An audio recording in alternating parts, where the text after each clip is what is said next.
Ammo fintaaleeyyii is a code word for Amara. Deebisanii fidanii nukofa EBS namichi shariika abiyyi abbaan qabeenya miidiyaanis warra ajandaa mootummaa gaggeessu keessa akkana achirraan dabruu danda'e. Dhugatti anu maaliin yaade jalqaba micoo warruma ijoolluma san keessaa taateet amma immoo olol biraatiif fidan jee yaade. Diraamaa boodara dhufe kana hin shakkine. Waan fedhellee yoo ta'u diraamaan kun akeekni siyaasaa isaa maali? Mee ilaali fakkeenyaaf. Qaamni mootummaa ministeera barnootaa miidiyaaleen adda addaa deemnatiin hundi dubbii kanarratti maaliif akkanatti rabarrabe? Gaafa dambi doolloo san maaliif akkanatti dhugaa Oromoo baasuudhaaf?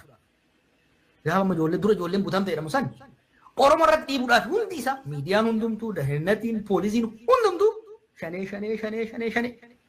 Ammoo fintaaleeyyii. Kana gara fuulduraa sin dhufama. Yaadatta dura amma Oromiyaa keessatti nama Amaaraa ajjeesanii Oromoo ajjeese. Shanee ajjeese. Shanee is a code word for Oromo by the way.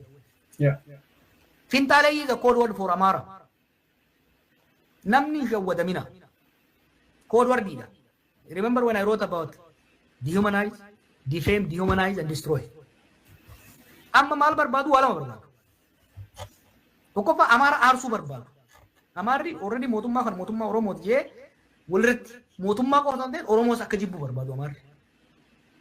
Oromoonis Amaarri nuun lole jedhanii mootummaa kana cala dhaabatanii Amaaratti akka duulan barbaadan. Isaan kana jidduu daansii taphachuu barbaadan jechuudha. This has serious consequences Oromoodhaafis Itoophiyaadhaafis Amaaraafis. Ala Oromoo dubbiin teenyaaf Amaaraa gara fuuldurallee atakaaroo hin ta'uuf. Garuu akka amma duraa san ta'uu hin danda'u beekaa. Har'a kaleessa humna Amaaraatitu aangoo qabatee Oromoo ittiin kursaa ture. We were the underdogs. Amma garuu maqaa keenya murni aangoo irra jira. Badiin amma godhamu maqaa keenyaafis legitimacy keenyaafis fuulduree keenyaaf akka Oromootitti balaa hamaa fida jechuudha. Kanaaf meeshaa namoota akkanaa ta'anii waan balaa guddaa fidu. Kitaaba tokko jira.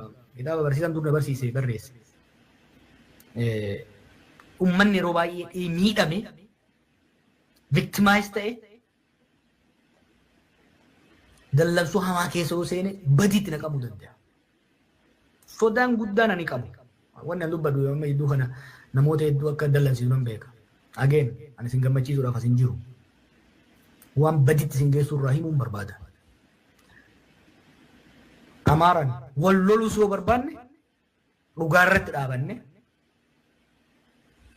dhugaarratti lola yaadaas ta'e lola biraa dhugaarratti dhaabanne itti yaanne da'uu qaba malee sharri gowwummaa Amaarri 2019 irraa 2020 keessa seenisan Oromoon deebi'eetti seenuu qabu jechuudha. Lama nuun suufuu hin qaban of eeggatu qaba namni keenya. Kana wanni inni dubbachaa ture.